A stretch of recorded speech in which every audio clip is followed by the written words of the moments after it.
आ जाओ। Good morning बच्चों। हम बिजनेस स्टडी के अंदर पहले चैप्टर पे थे, फर्स्ट चैप्टर पे, और फर्स्ट चैप्टर के अंदर हमने अभी तक 3 टॉपिक कंप्लीट खत्म किए। हमने एक्चुअली 4 टॉपिक कर लिए, चौथा भी कर दिया था, इंपॉर्टेंस ऑफ मैनेजमेंट, लेकिन उसकी केस स्टडी बाकी थी। हमने टोटल 4 टॉपिक खत्म कर दिए, जिसमें से हमने एक टॉपिक की अभी तक केस स्टडी की है, वो है ऑब्जेक्टिव ऑफ मैनेजमेंट की केस स्टडी की थी, और 4th टॉपिक की केस स्टडी हमारी बाकी है।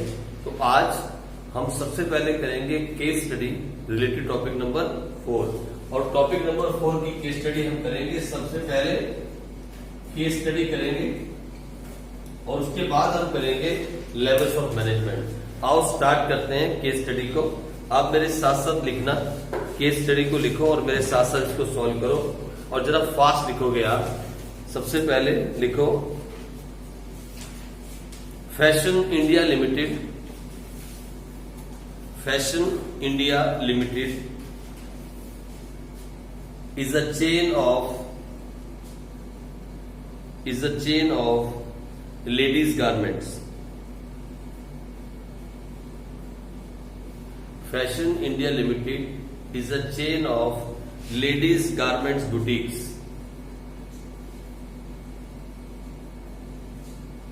where most of the work is done manually.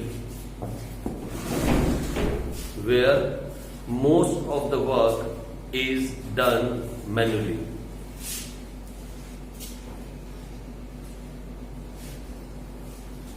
Due to coming of international brands in India, due to coming of international brands in India, comma, the company is finding it difficult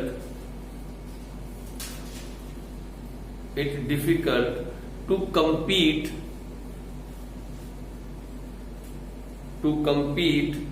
on 2 fronts.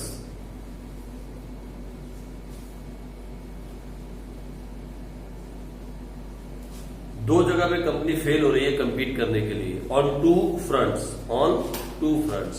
Number 1, finishing. Company अच्छे से अपने सूटों को finish नहीं कर पाती, suit जो भी सिल रही है ना, गारमेंट्स, फिनिशिंग। और दूसरा एम्ब्रॉयडरी वर्क। एक फिनिशिंग और दूसरा एम्ब्रॉयडरी नहीं कर पाती। एम्ब्रॉयडरी क्या बोलते हैं इसको? एम्ब्रॉयडरी है ना, नहीं कर पाती, 2 काम नहीं कर पाते। The production manager realized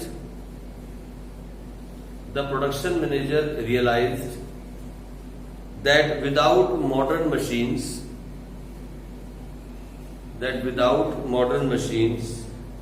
it will not be possible for them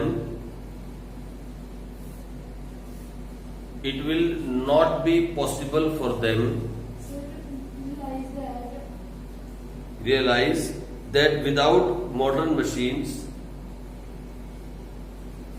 it will not be possible for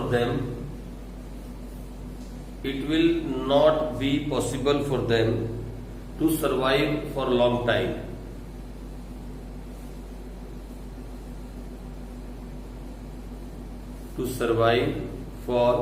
time.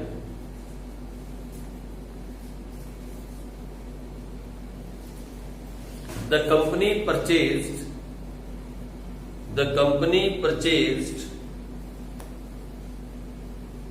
new high-tech machines. The company purchased new high-tech machines from Germany. The company purchased new high-tech machines from Germany. ठीक है जी, आगे। During the production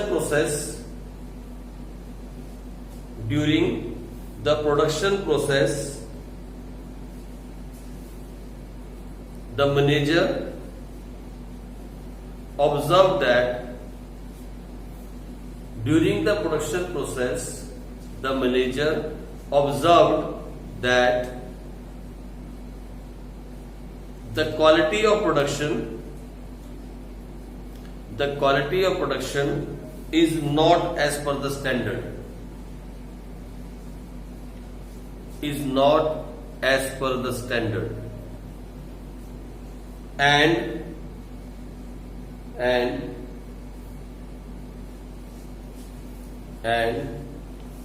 the production is disturbed,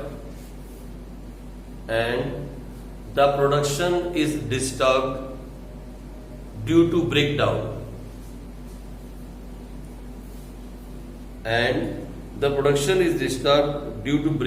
of machinery.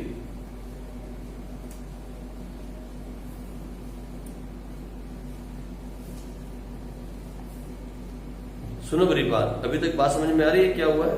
एक company थी जिसका नाम था fashion India limited.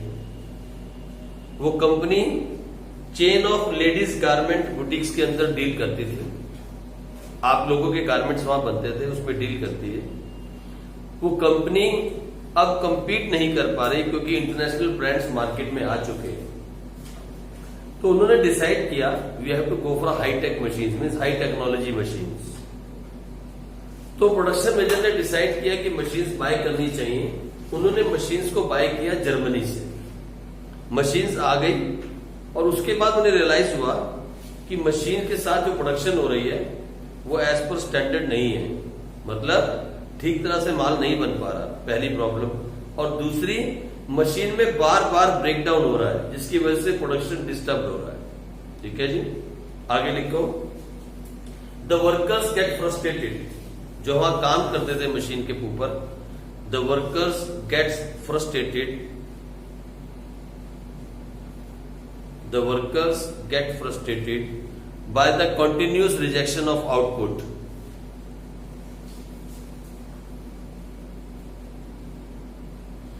By the continuous rejection of output and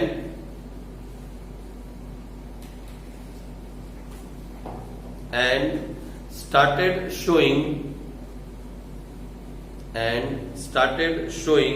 resistance towards new technology.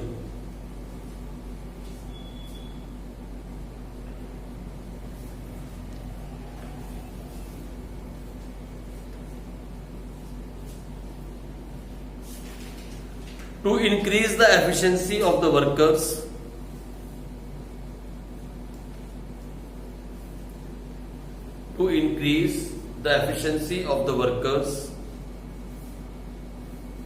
the company decided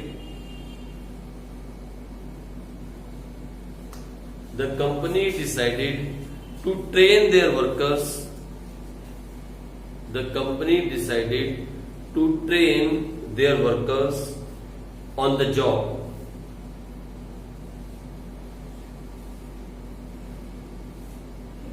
Under the guidance of specialists.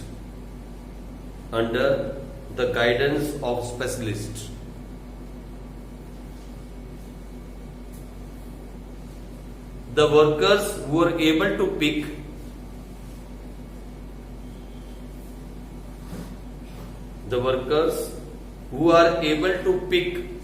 the skills are promoted and made in charge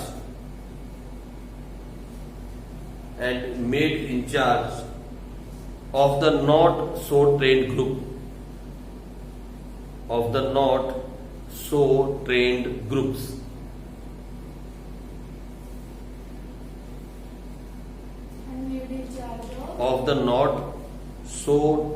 groups. उस group के अंदर से उन लोगों को in charge बना दिया जो लोग जल्दी से पिक करने लग गए। इससे हुआ क्या? This created positive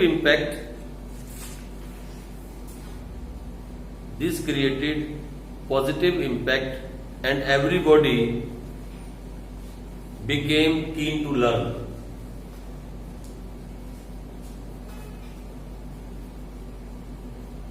This created positive impact and everybody became keen to learn. Suggestions from the workers. Suggestion from the workers are valued.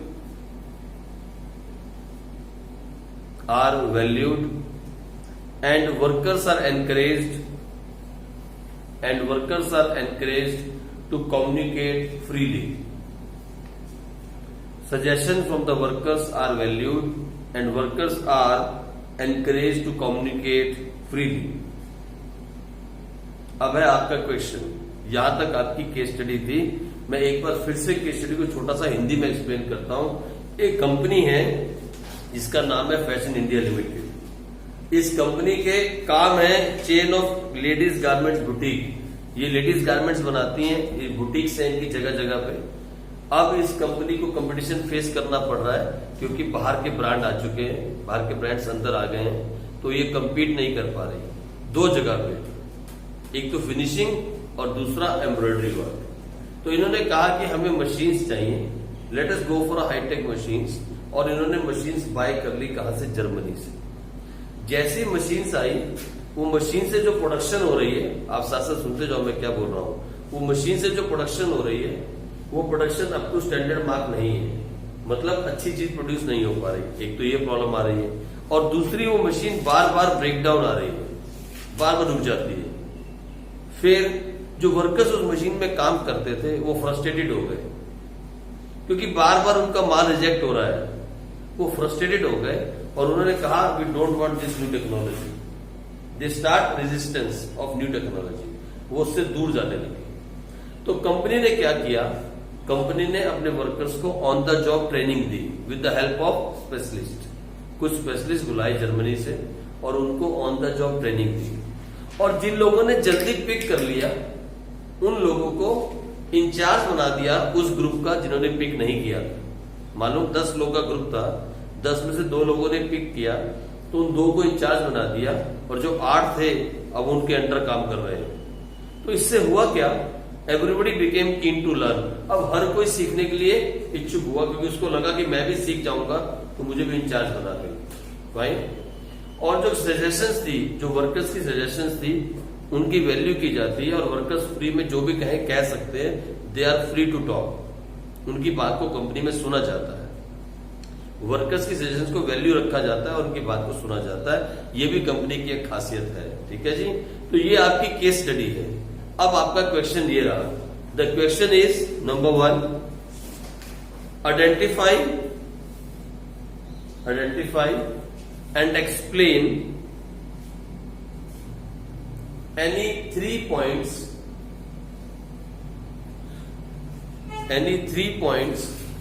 of importance of management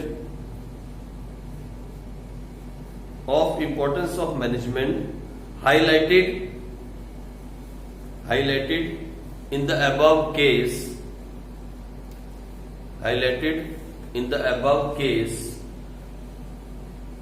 by quoting the lines. मतलब lines को coat करते हुए नीचे आपको बताना है. जैसा कि लास्ट के स्टडी में आपने किया था. कोई 3 इंपॉर्टेंस मैनेजमेंट की इसी पैराग्राफ के अंदर से जो आपको ऊपर दिया गया है.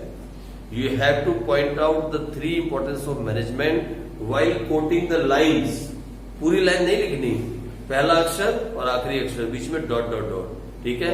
इतना करो जल्दी से. आपको मिलते हैं इसके 5 मिनट. जल्दी से फटाफट.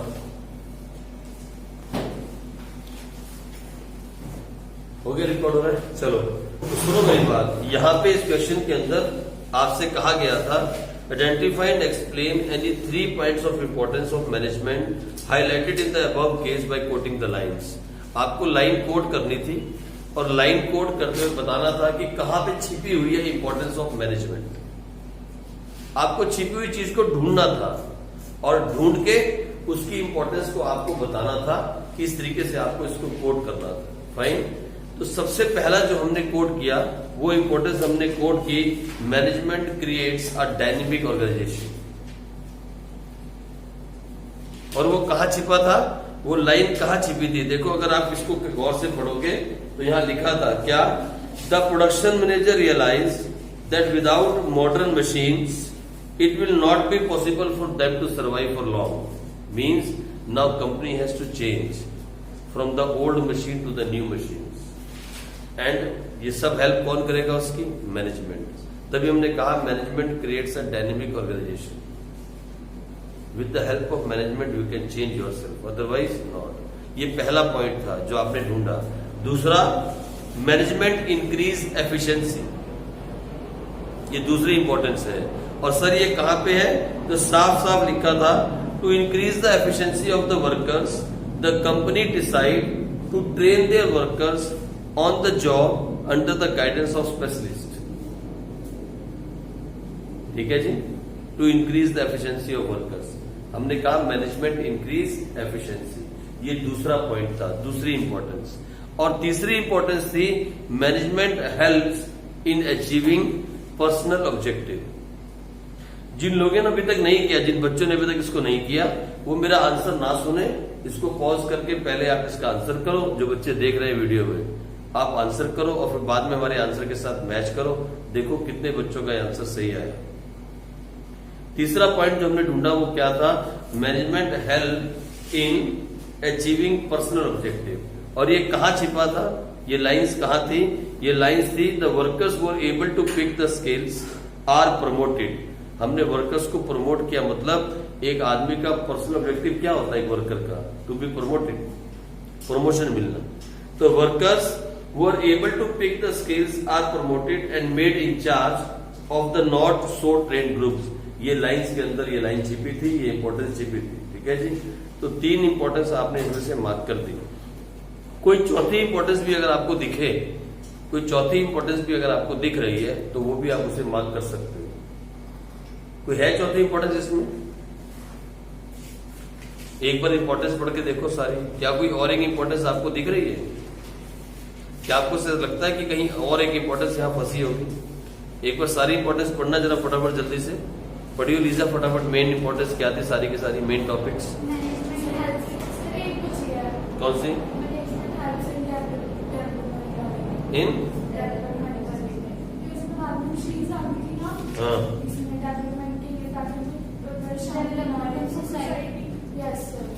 ओके पढ़ो तो एक बार पढ़ो सारी इंपॉर्टेंस।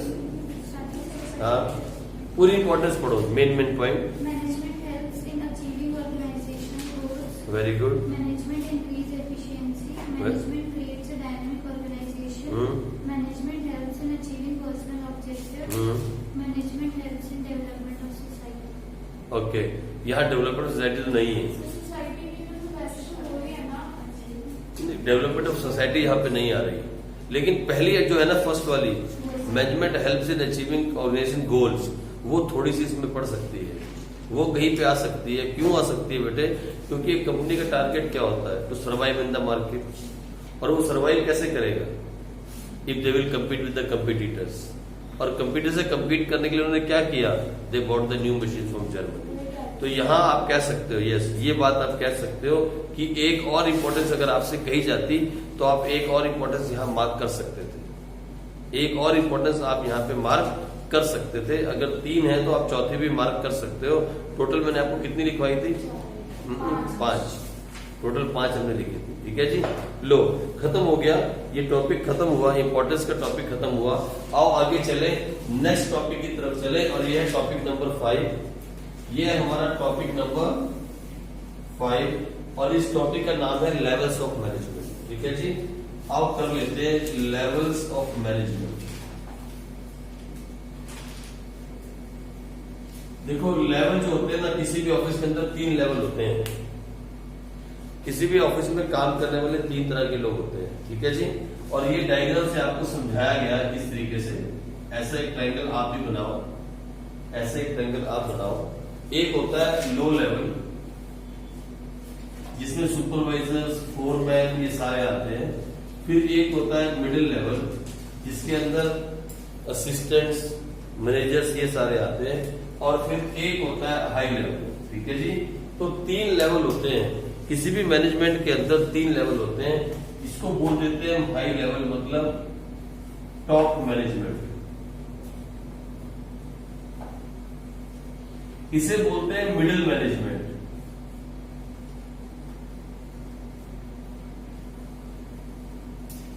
और एक तीसरा होता है, इसे हम बोलते हैं सुपरवाइजरी मैनेजमेंट या ऑपरेशनल मैनेजमेंट।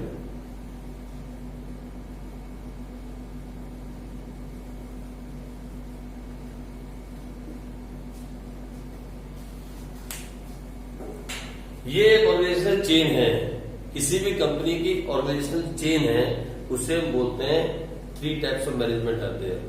एक कंपनी की चेन होती है ना, चेन होती है काम करने की, देखो कैसे होती है बताता हूं। ये लोग जो है डिसाइड करते हैं क्या होगा, क्या करना चाहिए, कैसे प्रॉफिट बढ़ेगा, कैसे हम कंपनी को उठा सकते हैं, कैसे हम मार्केट में छा सकते हैं। ये बड़े बड़े लोग, top management, they decide, they basically plan. इनका सारा दिन जो है ना लैपटॉप इनके साथ होता है और ये सारा दिन प्लानिंग ही करते रहते हैं। These are called CEOs, managing directors, directors, बड़े बड़े ऊंचे ऊंचे पद पे जो लोग बैठे होते हैं ना, these are called top management. They are the people basically who decide, plan and make the policies. ये काम नहीं करते अपने हाथ से, ना करवाते हैं। इनका काम क्या होता है, पॉलिसी बनाना। अगर हम ऐसा ऐसा ऐसा करें, we can earn more profit. अगर हम ये और ये करें, we can take the market share, हम और ज्यादा कमा सकते हैं, हमारी कंपनी का और नाम होगा। इनका ये काम है, ये लोग यही काम करते हैं बस, सारा दिन planning planning planning and making policies, यही काम। फिर जब ये कुछ प्लान करते हैं और इनके दिमाग में कुछ पॉलिसी बनती है, ये उसे पता किसे दे देते हैं, इन्हें दे देते हैं। General manager, accounts manager, purchase manager, sales manager, marketing manager, और बेसिकली मैनेजर लेवल के लोग जो होते हैं उसे बोलते हैं मिडिल मैनेजमेंट। अब इन लोगों का क्या काम होता है मालूम है? इन लोगों का जो इन्होंने पॉलिसी बनाई उसको देखना और उसको ऑपरेशन में लेके आना। मतलब ये लोग मेडिएटर का काम करते हैं। इन दोनों के बीच में मेडिएटर कौन है? मिडिल मैनेजमेंट, इसलिए इसको मिडिल बोलते हैं। बीच के लोग हैं, मिडिल मैनेजमेंट है। मतलब इनका काम क्या है? उनकी बनाई हुई पॉलिसी को सुनना, समझना और आगे जाके उसको समझाना। किनको समझाना? नीचे वाले लोग, जो नीचे वाले लोग। असली में काम कौन करता है? Operational management. यहां ऑपरेशंस होते हैं सारे के सारे, ये लोग बेसिकली काम करते हैं। ये तो क्या करते हैं? इसकी पॉलिसी को सुना, यहां तक पहुंचा दिया, इसकी प्रॉब्लम को सुना, वहां तक पहुंचा दिया, बस यही काम होता है। तो ये जो हिरार्की है, इसको हिरार्की बोलते हैं, मतलब चेन। आप एक वर्ड सुनोगे हिरार्की, ऑपरेशनल हिरार्की, कहीं पर आप पढ़ोगे, इसे हिरार्की कहा जाता है, मतलब चेन, उसका मतलब होता है चेन। तो एक कंपनी की जो ऑर्गेनाइजेशनल हिरार्की है वो ये होती है।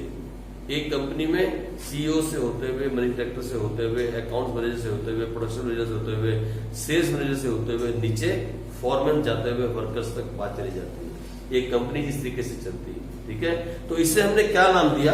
इसे हमने नाम दिया, आप देख सकते हो यहां पे,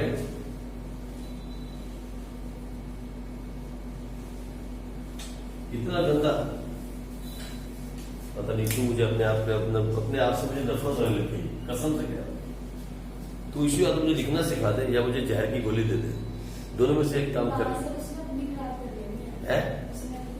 या तो मुझे लिखना सिखा दे साफ साफ ब्लैक बोर्ड के ऊपर, मैं साफ साफ रिकॉर्ड में बात कह रहा हूं।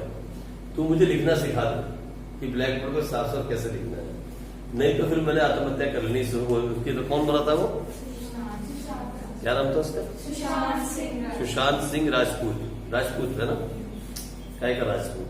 अगर लटक के मर गया तो क्या का राजपूत है? बताओ, मैं सीख लूंगा, कोई लटकूंगा नहीं किसी भी हाल में। तो इसे हम क्या बोलते हैं? आप लिखो ऑर्गेनाइजेशनल हिरार्की, HIERAR, हिरार ऐसे बोलते हैं, HIERARCHY, हिरार्की। हिरार्की का मतलब होता है चेन, और हिरार्की का मतलब होता है, इसका दूसरा मतलब है चेन। चेन कैसे जुड़ी होती है? ऐसे कैसे बनती है चेन? ऐसे ऐसे, फिर दूसरी इसमें ऐसे, फिर तीसरी उसमें ऐसे। चेन ऐसी होती है ना, चेन चेन देखी आपने? नहीं देखी कैसी चाहिए? क्या? कैसी चाहिए? हाँ ऐसे ऐसे वाली तो हाँ। इंटरनेट। एक के साथ एक लिंक होती है ना, इसको बोलते हैं हायरार्की। तो मतलब ऑर्गेनाइजेशनल चेन कैसी होती है, काम कैसे होता है, ये लोग सोचते हैं करना क्या है, इन लोगों को बताते हैं और ये लोग इन लोगों से करवाते हैं, बस इतना सही काम होता है। ठीक है जी।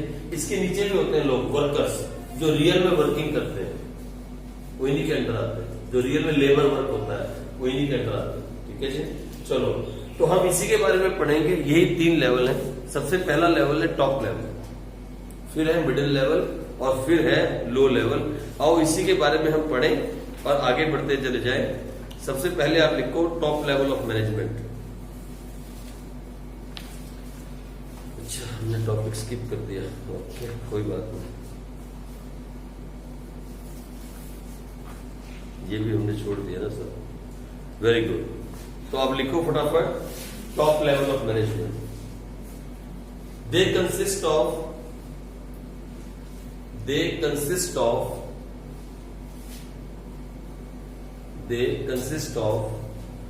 the senior most executives of the organization.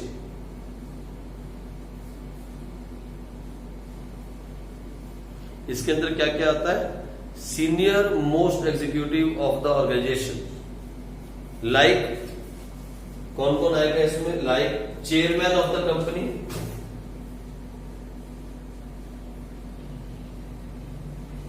Chairman इसमें आ जाएगा, चेयरमैन ऑफ द कंपनी। फिर कौन आ जाएगा? बोर्ड ऑफ डायरेक्टर्स,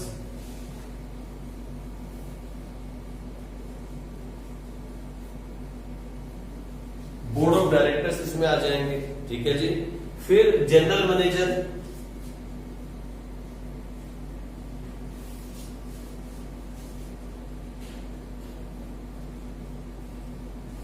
ये भी इसमें आ जाएगा।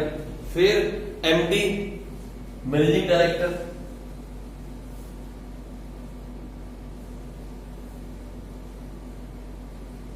ये भी इसमें आ जाएगा। फिर प्रेसिडेंट ऑफ द कंपनी, मतलब सारी सीनियर पोस्ट हैं।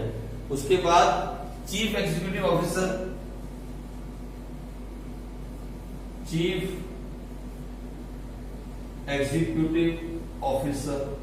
ये भी इसमें सारे आते हैं। सीईओ इन्हें बोलते हैं। फिर उसके बाद चीफ फाइनेंशियल ऑफिसर,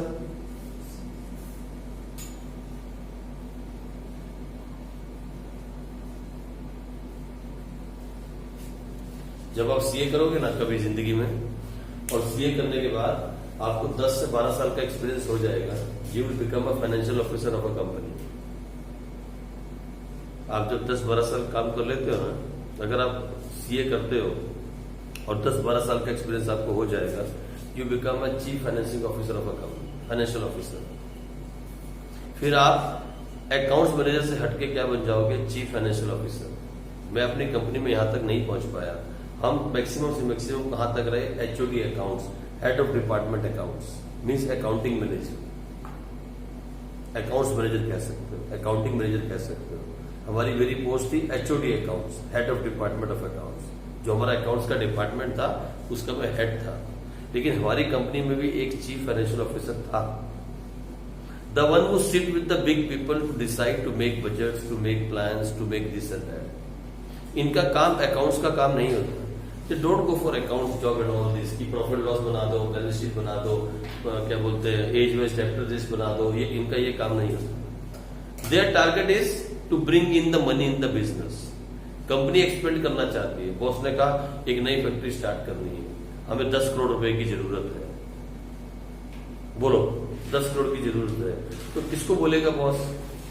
बोलेगा इसको, chief financial officer. He is the one to arrange the finance, मेरे सब पैसा अरेंज करना, he has to arrange the finance, है ना।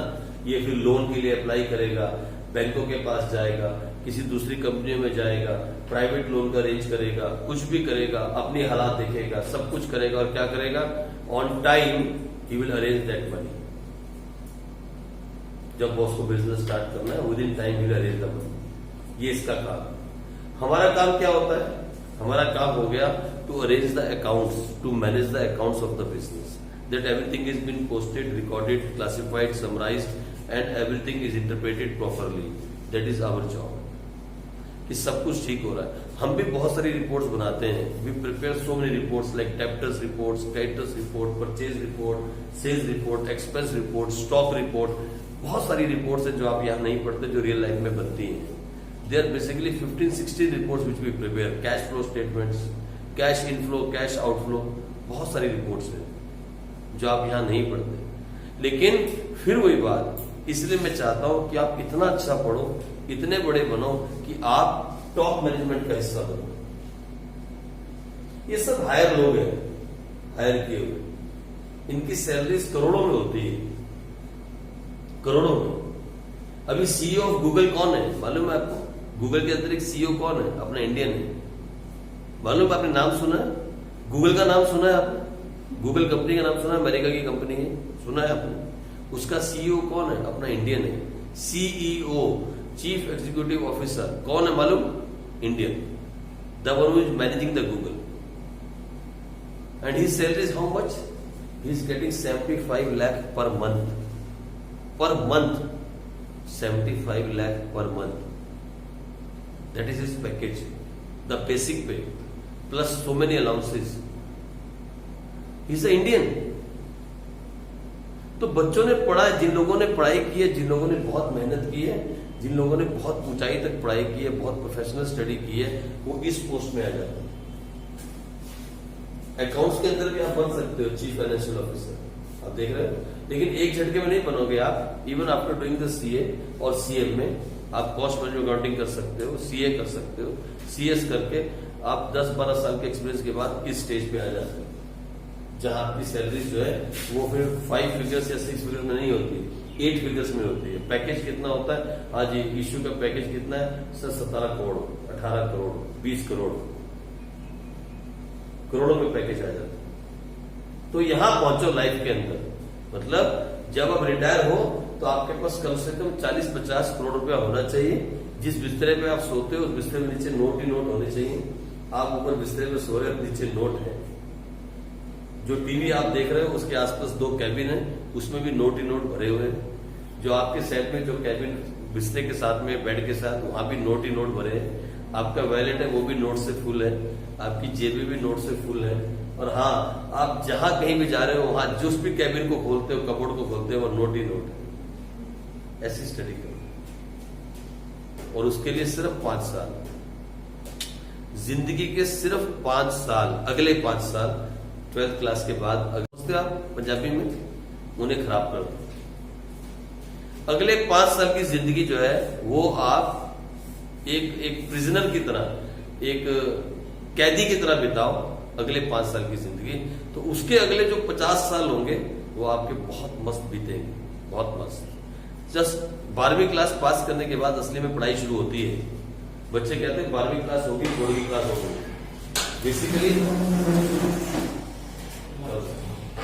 बेसिकली 12th क्लास के बाद आपकी स्टडी जो मेन स्टार्ट होगी। ठीक है जी, चलो। तो यहाँ पे हम थे, सबसे पहले हमने कहा टॉप लेवल मैनेजमेंट, इसमें कौन कौन आता है। फाइन, आगे लिखो the functions of top level. ये करते क्या क्या है, ये लोग क्या करते हैं। सबसे पहला काम इनका होता है ऑब्जेक्टिव तय करना। What is the objective of the business, हम करना क्या चाहते हैं, हमारा लक्ष्य क्या है। तो first point is determining the objective of business. They determine the objective of organisation.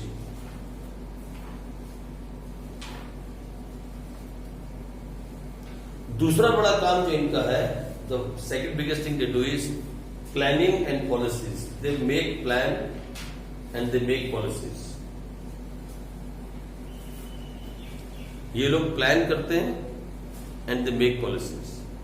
बड़े लोग कभी भी अपने हाथ से काम नहीं करते, ना दूसरों से काम करवाते हैं। इनका काम होता है सिर्फ प्लान करना और फिर उसको आगे धकेल देना।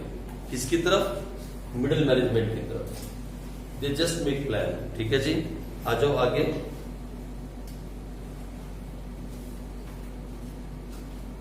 दे are the responsible for the welfare and survival of the business. They are the one responsible for the welfare and the survival of the organization.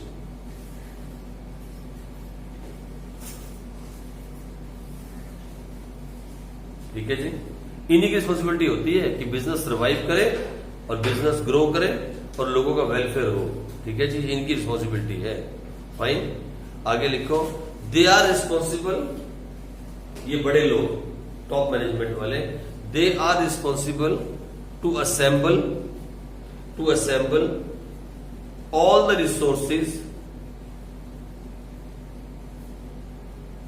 Such as assets, finance and ETC।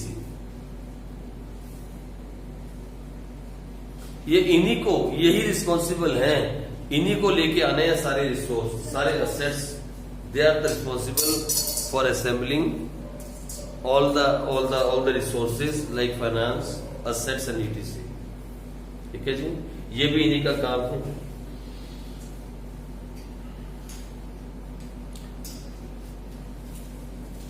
They are the one who are in contact with outside world।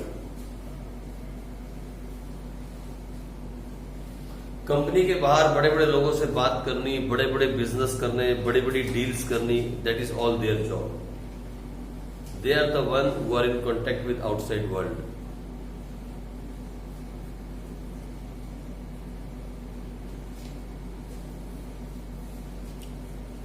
ठीक है, तो ये main काम ये लोग करते हैं। These are the functions which are performed by the top level management. ये काम नहीं करते, ये अपने हाथ से कुछ नहीं करते, ये मेक श्योर करते हैं कि कंपनी सर्वाइव करे, ये मेक श्योर करते हैं कि कंपनी के अंदर सारे रिसोर्सेज टाइम पे मिल जाए।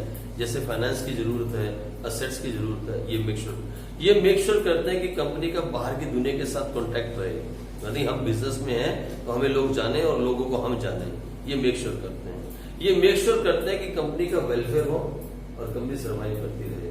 मतलब ये 4-5 बड़े बड़े काम करते हैं। ये सिर्फ प्लानिंग करते हैं और पॉलिसीज बनाते हैं और उनको आगे धकेल देते हैं। किसकी तरफ? मिडिल मैनेजमेंट की तरफ। फाइन, और ये कभी कभी ये भी देखते हैं कि मिडिल मैनेजमेंट सही तरह से काम कर भी रही है या नहीं कर रही है। They also have a look on a middle management that they are working और दे आर नॉट वर्किंग। बस इतना ही काम ये करते हैं, इससे ज्यादा काम ये लोग नहीं करते। They are top level management. और इसमें कौन कौन आता है? इसमें चेयरमैन से लेके बोर्ड ऑफ डायरेक्टर से होते हुए, मैनेजिंग डायरेक्टर से होते हुए, डायरेक्टर से होते हुए, चीफ एग्जीक्यूटिव ऑफिसर से होते हुए, जनरल मैनेजर से होते हुए सारे लोग इसके अंदर आते हैं। Basically the very big heads, बहुत बड़े लोग कंपनी के अंदर, वो सारे किस में आते हैं? टॉप लेवल मैनेजमेंट के। फाइन, इसको हम आगे कंटिन्यू करेंगे। कल हम पढ़ेंगे मिडिल मैनेजमेंट के बारे में और लास्ट मैनेजमेंट के बारे में। ठीक है जी, लो मैनेजमेंट के बारे में। इसको आगे कंटिन्यू करेंगे क्योंकि इसके साथ भी हमें top two type case study करनी है। चलो कल करेंगे आगे बच्चों।